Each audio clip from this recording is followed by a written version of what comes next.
Merci beaucoup. Bonjour tout le monde. Je suis ravie d'être ici et de pouvoir parler en français. Je remercie mes parents pour m'avoir envoyé à une école française à San Francisco. Et veuillez m'excuser, j'en suis sûre que je ferai des fautes de français, mais j'essaie. Donc, le système aux États-Unis, il y a 50 États, donc il y a 50 systèmes différents. Alors, je vous parlerai de Californie. À Californie, il y a 58 comtés, donc on a tous les mêmes droits, mais l'interprétation, c'est différent selon les comtés. Alors, San Francisco, où j'habite, peut-être vous le savez bien, c'est assez libéral. Donc, ce qu'on fait à San Francisco, c'est vachement différent de ce qu'ils font à un comté plus conservatif. Mais les droits sont pareils. C'est l'interprétation qui est un peu différente.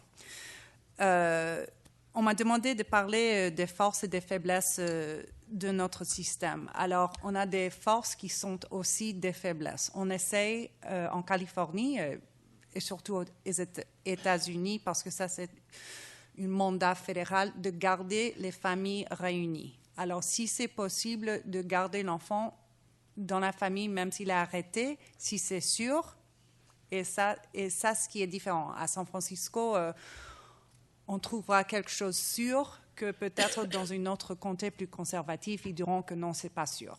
Mais on essaye de garder les familles entières et réunies. Si on ne peut pas laisser les enfants avec leurs parents, on essaye de les mettre avec des familles, les grands-parents, les tantes, ou peut-être dans les familles des amis d'un entraîneur ou quelqu'un que l'enfant connaît. Et après ça, on les met dans on dit en anglais group home, c'est des maisons pour les enfants plutôt même âge, plutôt même circonstances et d'élite pour attendre leur procès. Mais ça peut être une faiblesse aussi parce qu'on laisse les enfants dans une situation où ça ne marchait pas très bien et les enfants ont été arrêtés. Ou, par contre, on les met chez, par exemple, leurs grands-parents, mais les grands-parents n'ont pas très bien élevé leurs enfants, qui sont les parents des enfants, donc ça peut être un cycle qui continue. Aussi, on essaye, on dirait faiblesse, force, ça dépend de votre avis, d'éviter les condamnations si c'est possible. Alors, on a, hors de condamnation, on a la médiation, on a de probation. Probation, c'est une sorte de protection judiciaire de la jeunesse, mais qui arrive bien avant que le juge n'intervienne. C'est un peu les marshals que l'on voit dans les séries américaines. Mais qui peuvent faire quelque chose avec l'enfant, le mineur, qui est moins formel. Mais de temps en temps, si on n'a pas de condamnation, le problème, c'est que peut-être aujourd'hui, l'enfant le mineur vole quelque chose d'un magasin, alors on ne fait rien. Demain, il va casser la fenêtre d'une voiture, on ne fait rien.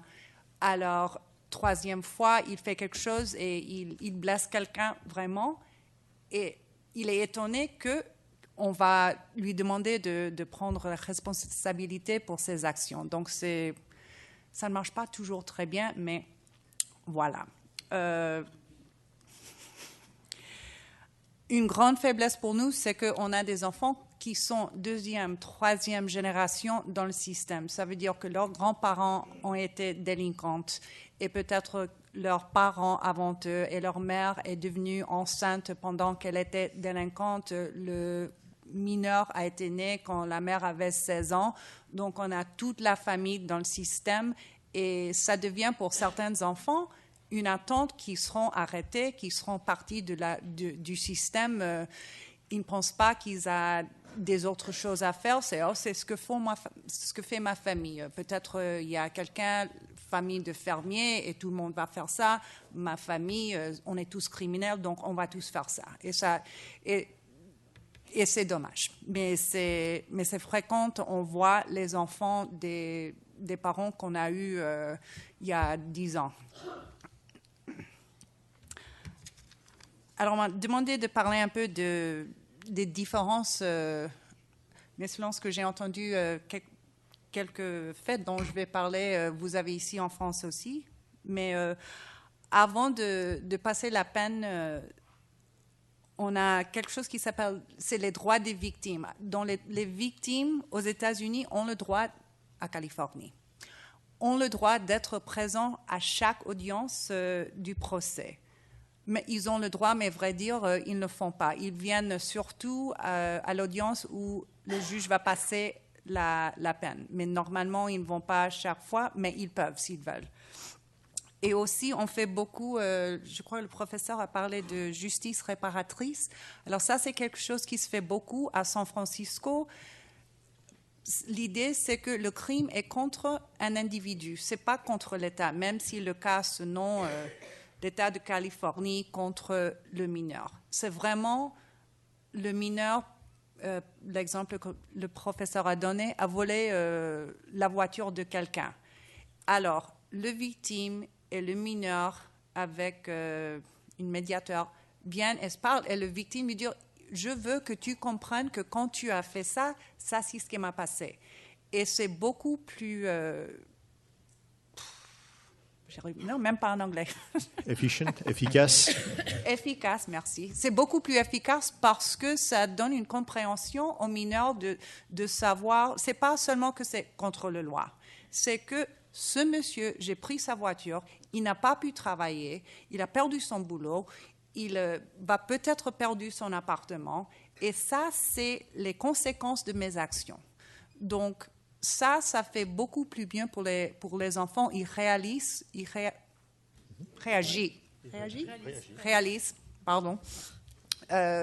qu'ils ont fait et qu'ils ont vraiment des conséquences à leur action. Donc, ça se fait beaucoup à San Francisco. Donc, le mineur commence à comprendre ce qu'il a fait et aussi, ils sont obligés de temps en temps de faire du service à la communauté pour comprendre ce qu'ils ont fait. Et c'est mieux qu'un juge disant, alors ça, c'est contre le droit, toi, tu vas faire 6 mois en prison ou tu fais ça. Ça n'a rien à faire pour l'enfant. Quand il parle aux victimes et qu'ils comprennent la conséquence, c'est beaucoup plus fort pour eux. Et c'est moins cher.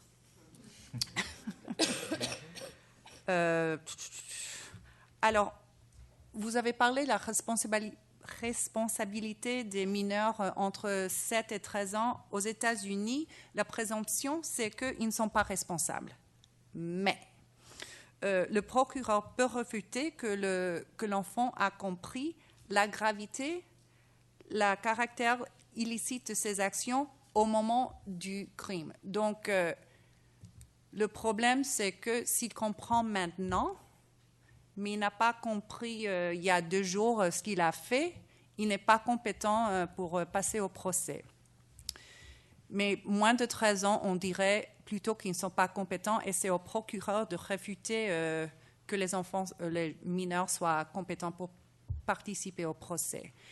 Et c'est difficile parce qu'on a des très, très jeunes qui font des choses assez violentes et le système américain, je crois que le vôtre aussi, n'est pas préparé ne sait pas quoi faire avec quelqu'un de 10 ans qui viole quelqu'un ou qui fait quelque chose. On ne sait pas quoi faire avec eux. Mais notre système non plus n'est pas préparé du tout.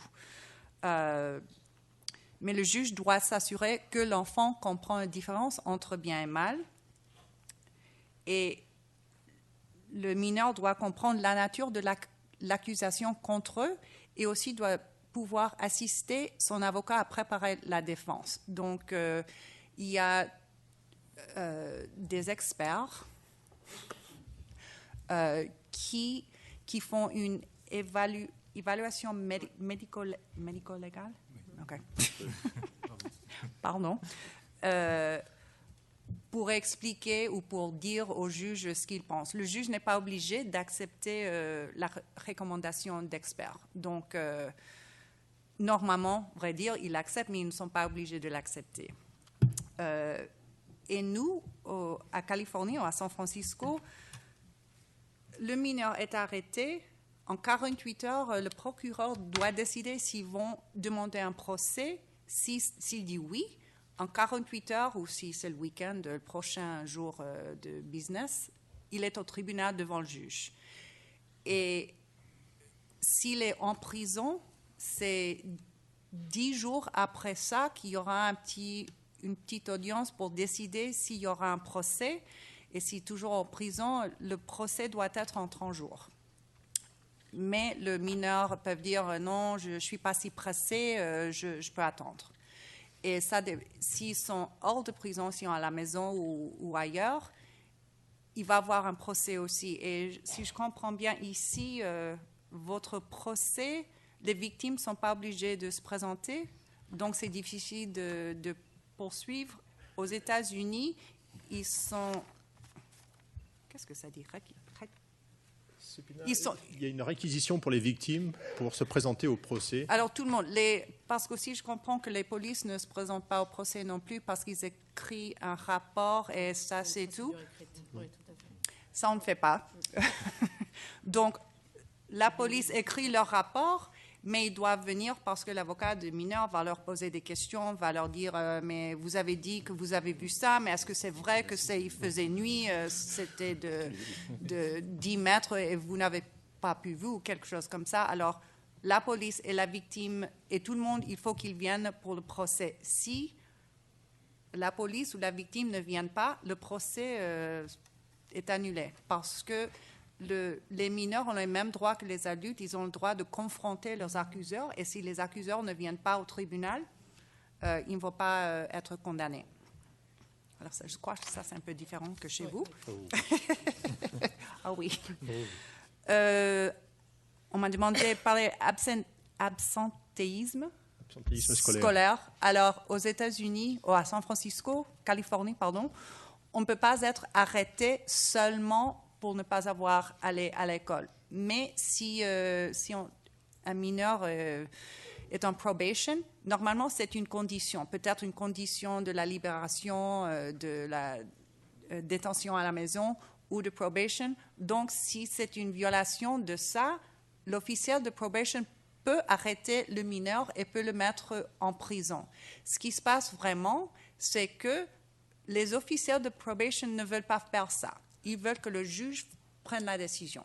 Donc, ce qu'ils font, c'est qu'il écrit un petit rapport, il dit au jeune homme, vous n'êtes pas allé à l'école, demain au tribunal, et il demande au juge de renvoyer aux prisons parce que les officiels ne veulent pas le faire. Ils peuvent, mais ils ne veulent pas. Ils veulent que le juge prenne la décision parce que. Alors, probation, si tu me permets, Kimiko, c'est le contrôle judiciaire, les obligations du contrôle judiciaire ou les obligations après la décision du juge, après la décision de culpabilité du juge. Et ce qu'on a à Californie, ce qui est assez nouveau pour nous, c'est qu'on peut commencer un procès pour un mineur dans un tribunal d'adultes si on croit que les crimes sont assez sévères.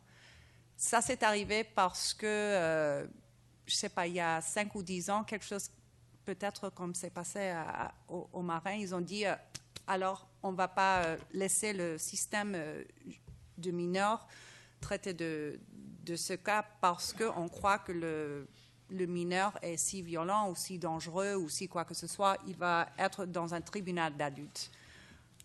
Californie est un de 15 États, donc on a 50, donc un peu moins d'un tiers des États font ça ou peuvent faire ça. À San Francisco, on le fait presque jamais. On fait moins d'1% des cas pour les enfants au tribunal d'adultes. Par contre, il y a des comtés qui font 30 ou 40% de leurs cas qui commencent directement au tribunal d'adultes.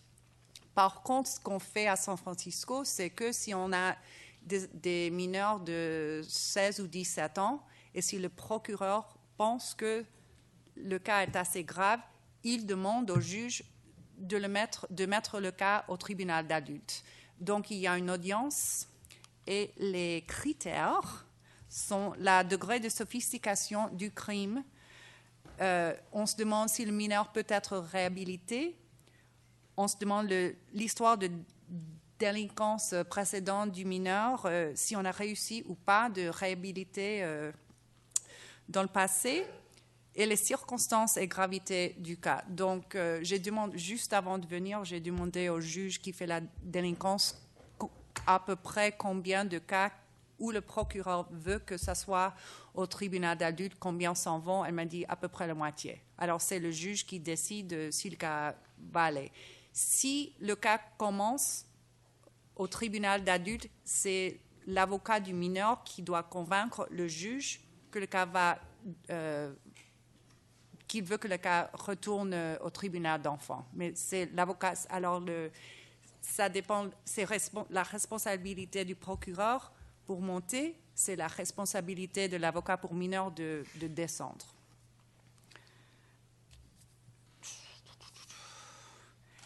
Mes sujets sont un peu ici par là, mais c'est les questions qu'on m'a posées. Alors, excusez-moi. Alors, tous les cas d'enfants sont confidentiels. Ça veut dire que si quelque chose passe dans le tribunal, c'est pas comme les tribunaux d'adultes où n'importe qui peut aller regarder le média, etc.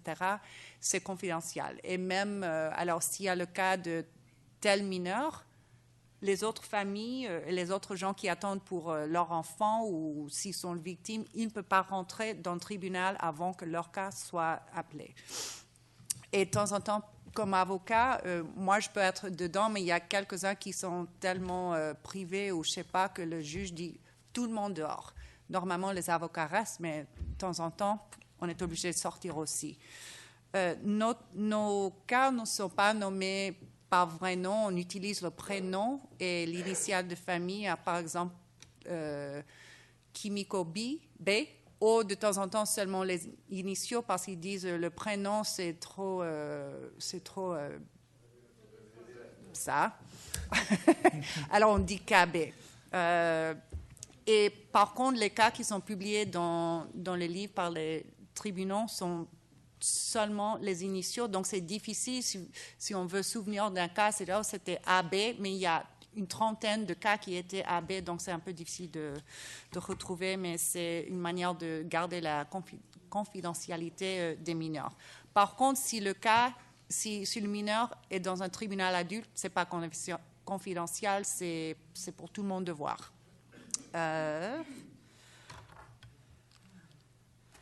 Alors, on a un centre éducatif fermé c'est pas à San Francisco, mais c'est géré par le comté de San Francisco.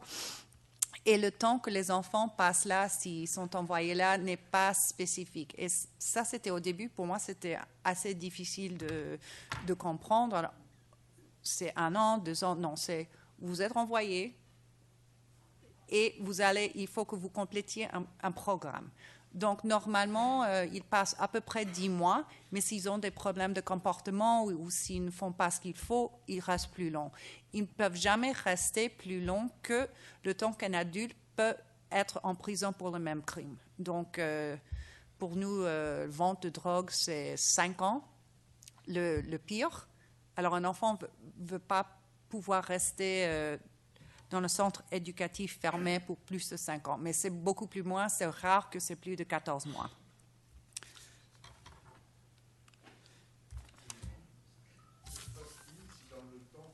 Que se passe-t-il si dans le temps où il reste dans le centre d'éducation, il devient majeur?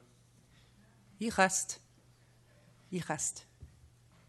Mais en San Francisco, on n'utilise pas très souvent le centre. Il y a le centre et puis il y a une prison qui est gérée par l'État. Et on peut rester aux prisons gérées par l'État jusqu'à 25 ans. Et ça, c'est plutôt pour les crimes très, très sérieux.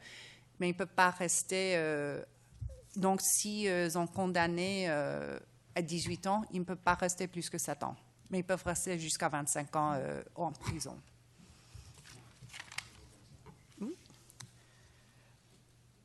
Alors, on est obligé, si on ne va pas mettre un enfant dans un centre éducatif fermé, et peut-être on va les mettre dans une maison pour enfants âge similaire, etc., on est obligé de les placer en Californie. Mais c'est difficile de trouver des endroits en Californie, et si on ne peut pas trouver un endroit et on veut regarder ailleurs, dans un autre État, il faut qu'on prouve au juge qu'il n'y a pas de solution en Californie. Et quand on essaie de mettre un enfant dans un endroit, il faut qu'on leur raconte toute l'histoire de l'enfant, toute son histoire pénale, toute son histoire sociale. Et souvent, ils ont des problèmes dans les autres endroits où ils ont été placés. Donc, chaque fois qu'il y a un délit, alors je parlais avec un officier de probation qui m'a dit, j'avais 3 pages, 31 délits seulement dans les placements, n'avant rien à faire avec son histoire pénale, etc. Donc, quand vous avez un mineur qui est violent, par exemple, contre les gens qui travaillent au placement, les autres placements ne veulent pas lui accueillir. Donc, c'est très difficile. Et c'est ces mineurs qui sont très, très difficiles de placer. Et ils restent en prison locale parce qu'on ne peut pas trouver une autre solution. Donc, on cherche des solutions aux autres États. Mais comme les marins ont parlé, il y a 17 qui disent oui, il y a qui dit non. Il y a un qui dit oui, mais normalement, à San Francisco, le juge veut savoir, alors vous avez demandé exactement à qui et qu'est-ce qu'ils ont dit. Et parce que de temps en temps, ils rappellent le cas chaque, je sais pas, 15 jours pour voir le progrès, pour trouver un endroit pour quelqu'un. Et pour un mineur qui est condamné, après qu'il est condamné, il revient chaque 6 mois au tribunal pour que le juge puisse vérifier du progrès, comment ça va. Et il revient chaque 6 mois pendant le cours de son probation, qui dure entre 12 et 18 mois. Donc, le juge parle aux jeunes, l'officier de probation, il écrit un rapport pour que le juge sache ce qui se passe avec le mineur. C'est un agent de la protection judiciaire de la jeunesse. Après la décision du juge condamnant le mineur à une peine de prison ou une peine de probation, c'est-à-dire de rester dans un centre pendant... En France, on va fixer un délai. Aux États-Unis, on ne fixe pas de délai. Vous restez dans le centre jusqu'à ce que vous finissiez le programme. 2 ans, 3 ans, 6 mois. Et les dossiers de mineurs peuvent être fermés s'ils ont satisfait les conditions de leur probation. Ça veut dire, si c'est fini, s'ils ne sont pas arrêtés, ça peut être scellé. Difficult. Il y avait 2 L, pardon. Mais si leur cas a été dans un tribunal d'adultes, ça ne peut pas être fermé. Et enfin, les officiers de protection judiciaire de la jeunesse ont le droit de fouiller la personne ou perquisitionner la maison, la voiture. Je suis un peu décalée aussi, je viens d'arriver. La voiture ou la maison, s'ils ont ou un mandat du tribunal, du juge, ou normalement c'est une condition de la libération ou de probation. Mais s'ils n'ont pas la condition, ils doivent avoir un mandat. Mais avec le mandat, si je comprends bien ici, vous ne pouvez pas aller dans la maison entre 10h et 6h le matin ou quelque chose comme ça. 22h, 6h. Avec un mandat, ils peuvent aller... Les mots qui disent n'importe où, n'importe quand, avec du cause probable ou sans, vous pouvez être fouillé, votre maison peut être perquisitionnée n'importe quand. Par les éducateurs de la protection judiciaire de la jeunesse. Oui, ou les polices. Et enfin, le professeur a parlé de responsabilisation des parents à Californie. C'est vrai qu'il existe des tribunaux pour l'absentéisme scolaire. L'absentéisme. Oui, très bien. Très bien. Alors, ça existe à San Francisco et on peut mettre les parents en prison, mais vrai dire, les juges ne veulent pas mettre les parents en prison si leurs enfants ne vont pas à l'école. Donc, ce qui se passe, c'est que les parents viennent, le juge dit et le parent dit oui, et demain, rien ne se passe. Mais il y a des efforts d'engager les familles avec des services sociaux et tout ça. Ça marche pour quelques-uns, ça ne marche pas pour tout le monde, mais si on peut sauver quelques-uns, c'est mieux que rien. OK? Merci beaucoup, Kimiko Overton.